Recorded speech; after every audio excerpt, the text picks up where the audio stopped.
In the cold, echoing halls of Buckingham Palace on the morning of January 16, 2026, at exactly 8 a.m. Greenwich Mean Time, a silent but unmistakable declaration swept through the monarchy. Silence from the crown does not mean forgiveness. Every corridor, every marble stair, every chamber that had witnessed centuries of ceremonial protocol seemed to hum with the weight of this unspoken warning. The monarchy would observe, record, and intervene when necessary, protecting not just its reputation, but the very legacy of its heirs. Private remorse, no matter how genuine, could never erase the consequences of actions that threatened the institution itself. This was no public statement or symbolic gesture. Issued quietly and deliberately by the Lord Chamberlain's office on behalf of His Majesty King Charles III, it reached accredited royal correspondence in the early hours of the morning, a paragraph so precise it landed like a controlled shockwave across the palace and the world. It represented the monarchy's first formal acknowledgement of Prince Harry's explosive revelations. A story initially reported and then swiftly removed by the Daily Mail, exposing tensions, manipulations, and fractures long held behind velvet drapes and gilded doors. Every word was chosen with careful precision, detached, restrained, but devastatingly clear. Buckingham Palace had spent 5 years maintaining a rigid media strategy regarding the Duke and Duchess of Sussex. Don't explain, don't respond, don't engage. But the events of January 14th and 16th shattered that strategy entirely, forcing the palace into a rapid, high-stakes defensive posture that touched every level of royal administration. On the morning of January 14th, reports emerged of a heated altercation between Harry and Meghan outside High Coffee in Silver Lake, Los Angeles, a confrontation that immediately caught the attention of local observers and social media alike. By the 15th, an alleged off-the-record interview in which Harry spoke emotionally of Meghan's manipulation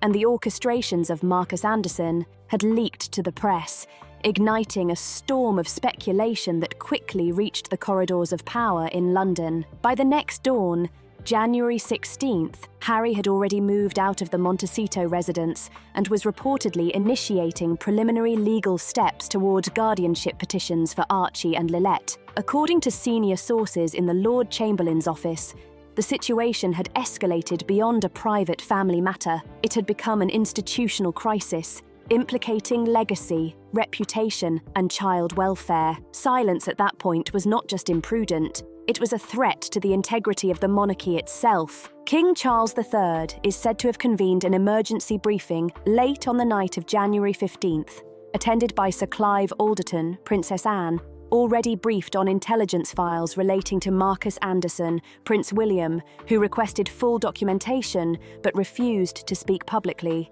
and select members of the Privy Council Legal Advisory Group. Internal minutes obtained by this publication record the king as stating plainly, "I will not contest my son's distress. He will answer for the consequences of what he enabled from 2020 until now." That same evening, the king authorized the reactivation of the Windsor Order, a dormant internal framework drafted in 2021 by Princess Anne to regulate re-entry into royal structures for former members. The framework dictated that any royal leaving official duties could not re-engage with crown assets or privileges without formal acknowledgement of prior violations, restitution for any institutional harm caused, and full submission to interjurisdictional oversight whenever children of royal descent were involved. This was not reconciliation. It was a royal quarantine, a methodical containment designed to protect the institution while maintaining order and legacy. On January 15th, the Daily Mail briefly published excerpts from Harry's alleged interview,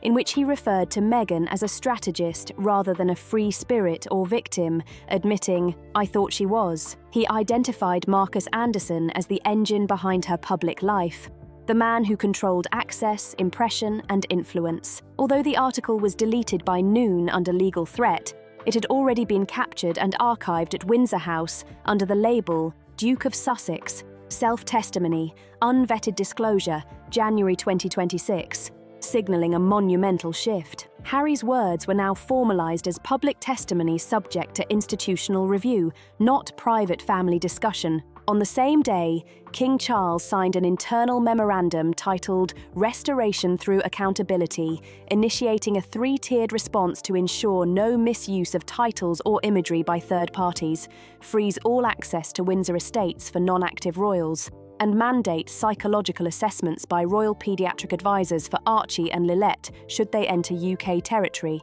While evaluating whether American arrangements met Windsor continuity standards, Anne and Catherine were positioned as moral anchors of action rather than rhetoric, tasked with guiding the palace through these turbulent developments. Within 10 hours, a single, carefully worded public statement emerged. Silence is not amnesty. Harry may have spoken, but the palace was not preparing for a return. It was preparing to contain the narrative, control precedent, and protect the institution from exposure. One senior courtier told us with chilling precision, if Harry expects redemption, he must first pay the bill for disruption. The next moves, the courtier explained, would likely come from Princess Anne, Catherine, and Prince William. But the Crown had begun its legal and moral lockdown, and Harry was no longer a rogue prince on the run. He was a father under scrutiny, a figure under institutional investigation. The palace had not forced him to choose between love and legacy.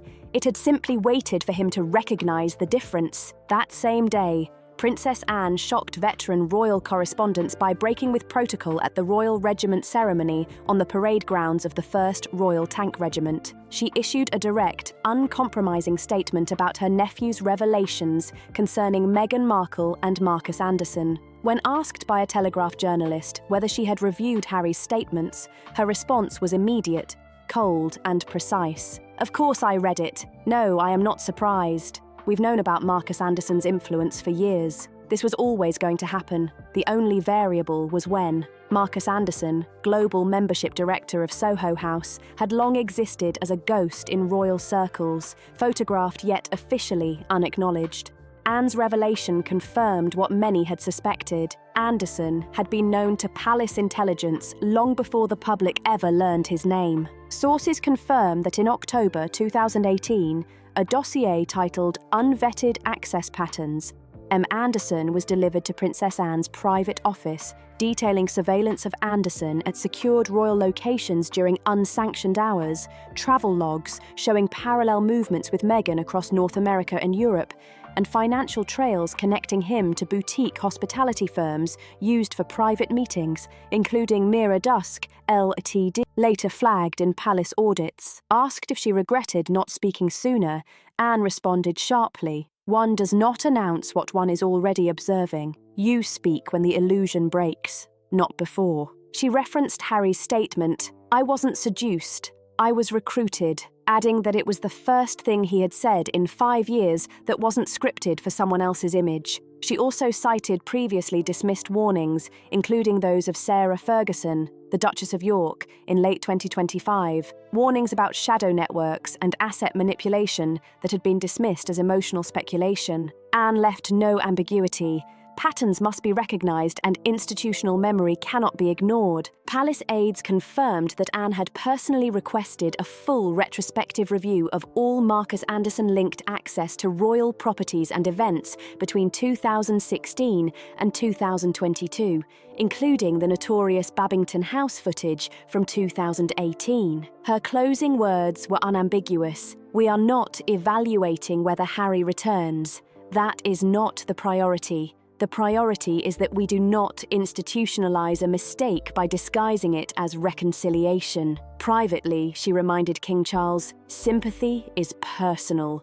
The Crown is not." The weight of responsibility pressed down on the palace corridors like an invisible, immovable stone, as Princess Anne reportedly told King Charles that sympathy is personal, a private matter, but the Crown is not. It does not bend for sentiment, for emotion, for familial frustration, and it does not forgive simply because the heart aches. The monarchy exists beyond the personal sphere, far beyond the gilded rooms and ceremonial halls, extending its influence through centuries of protocol, oversight, and silent authority. In those moments, Princess Anne had fully assumed the role of the conscience of the monarchy, a figure unflinching, emotionally disciplined, and ever vigilant. one who never allows surprise to disrupt order. Her decisive leadership during the Sandringham Summit of 2020 and the complex Sussex departure negotiations had already established her as a stabilizing force in crises that could have shattered lesser institutions. And now, with the Markle-Anderson revelations, her clarity and authority were again unmistakable. Her uncompromising condemnation of the Markle-Anderson network signaled a woman guided not by optics or public perception, but by unwavering principles of order, structure, and institutional preservation. As one Windsor insider remarked, "Anne does not leak, Anne does not brief, and Anne speaks only once. But when she does, her words reverberate far beyond the palace walls." For years, the Prince of Wales had offered no public addresses, no press conferences, no lines to the media since Harry's name again flooded international headlines. The silence of the heirs contrasted sharply with Anne's piercing decisiveness, her statements cutting through layers of protocol and media obfuscation, a reminder that the monarchy's conscience was alive and watching. Meanwhile, in the marble corridors of Kensington Palace, Prince William had already begun taking actions of profound consequence, quietly shaping the framework of his future kingship. Though he had not forgiven his brother, William was methodically constructing protections through law, legacy, and measured silence. Early on the morning of January 16th, a locked red folder marked simply MAPRV, Windsor Class 4, was delivered to his private study. The initials were no mystery.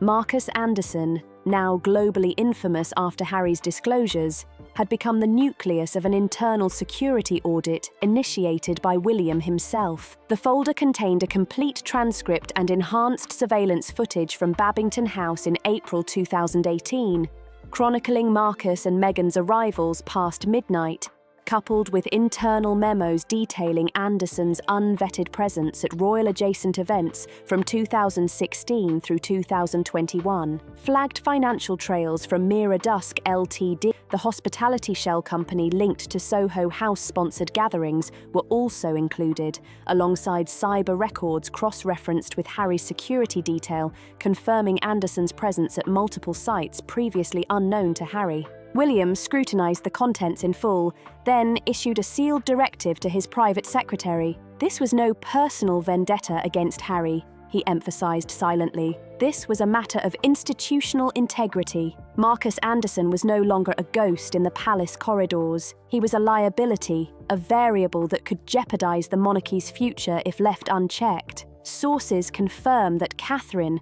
Princess of Wales, played a critical role in crystallising William's response. After reviewing Ella Beam's live-stream transcript, Catherine wrote a short, urgent note and passed it to William via her lady-in-waiting. The note read, "If we do nothing now, we abandon the next generation to her shadow.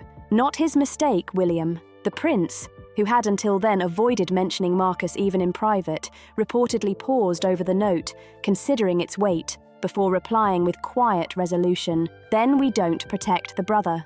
We protect the legacy." Royal insiders now confirm that William has undertaken 3 concrete, confidential measures in response. A dedicated team of royal solicitors has begun drafting a legal instrument known as the Windsor Safeguard Protocol, designed to allow the royal household to claim co-monitoring jurisdiction over any minors of royal descent living abroad, without asserting full custodial control. Its purpose is not to take Harry's children away, but to shield them legally from unvetted influence, ensuring their developmental environment remains secure. Through the Royal Security Liaison Office, Marcus Anderson has been placed under Level 3 royal surveillance, prohibiting him from entering any royal residence or event without formal diplomatic clearance, while ongoing monitoring tracks his business travel and communications across the UK and selected Commonwealth regions, especially any involving children of the Windsor bloodline. In a deliberate gesture of trust, William chose not to share the Babington surveillance file with his father, but sent it directly to Catherine, a symbolic acknowledgement that she is not only the future Queen Consort, but the emerging moral compass of the monarchy. William, sources explain, undertakes the structural work, while Catherine applies her judgment and moral authority to guide action. The press continues to inquire when William will speak publicly, but those close to him insist he has already spoken through his decisive measures. He is not interested in performing outrage, but in safeguarding the institution for the next generation, ensuring that what has transpired with George and Charlotte does not repeat with Archie or Lilette in 20 years' time. In this careful orchestration, Prince William is transitioning from heir apparent to architect of the Windsor legacy. He is separating personal anguish from institutional responsibility, erecting legal frameworks and internal protocols to prevent Harry's revelations from metastasizing into a pattern of vulnerability within the monarchy. A senior strategist close to the Privy Council described his silence not as inaction, but as insulation, infrastructure, and strategic preservation. The estate, privileges, and legacy entrusted to royal heirs have historically been confined to ceremonial privilege, but now, in the wake of Harry's public rupture and legal manoeuvres, Archie Harrison and Lilette Diana, 6 and 4 years old, have become the quiet epicenter of a new, urgent modern dilemma. What becomes of royal-born children raised in environments that may endanger them?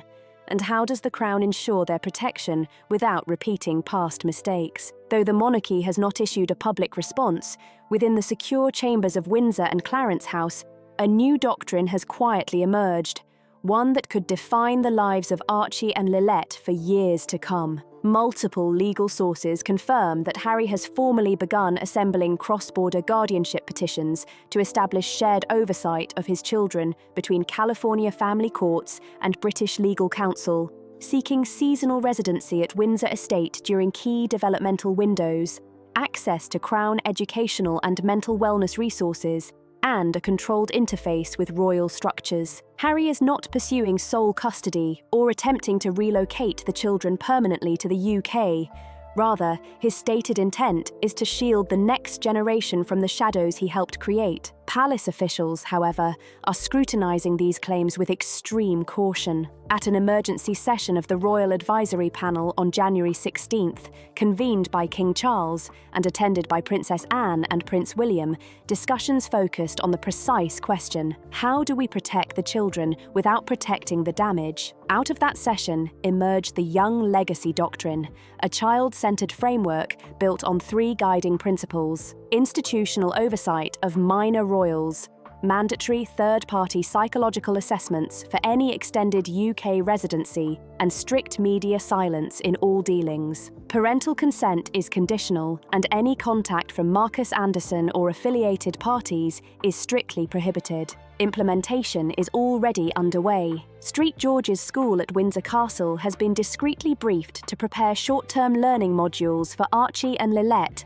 with VIP diplomatic status, while Rosehaven Cottage, rarely used and nestled behind the main Windsor residence, has been upgraded with security measures and a child-friendly mental health counselling space operated under the Royal Foundation's Mental Health and Children programme. No official statements have been issued, but senior aides acknowledge that the palace is preparing for the possibility of the children arriving and, more importantly, preparing for the reality that they may arrive with fractured familial structures intact. Catherine, Princess of Wales, has remained characteristically silent publicly, but has exerted decisive influence behind the scenes. On January 15th, she personally delivered a handwritten, unfiltered note to King Charles's private office. "Do not let our silence make the children feel invisible. We may never repair what was done to the adults, but we can still choose not to repeat it with the children." Her note concluded with the phrase, "Protect the children, even if the adults failed," a sentiment that has become the unofficial rallying cry, guiding the Windsor strategy sessions. For perhaps the first time in royal history, the institution is actively preparing to welcome the descendants of the monarchy into its infrastructure, while deliberately excluding the direct influence of their parents. In ways unprecedented in modern royal history, Archie Harrison and Lilette Diana have found themselves at the centre of an unfolding constitutional and familial crisis. Born abroad, outside the traditional confines of Windsor protocol, they hold no active ceremonial role, and their public image has been shaped almost entirely by their mother's meticulously constructed brand. Yet, as one senior palace advisor remarked, the concern of the Crown is not their titles, It is their well-being. This subtle acknowledgement underscores a larger truth. The monarchy is now admitting responsibility, not for Harry or Meghan, but for the fragile legacy left in the lives of two young children who never had a choice in the world thrust upon them. Until the events of mid-January, Meghan Markle maintained one of the most tightly curated public images in global memory, a hybrid of princess, activist, entrepreneur, and cultural icon. She appeared on magazine covers, secured high-profile podcast contracts, and was celebrated as a model of modern royalty. Yet in the span of just 72 hours following Prince Harry's emotional confession and the unravelling of his legal and personal ties to the Markle-Anderson network, the scaffolding of Meghan's brand began to collapse with extraordinary speed. Marcus Anderson, the shadow strategist behind much of her public persona, was disappearing in tandem, leaving behind a vacuum of influence and control. This is not simply a reputational stumble.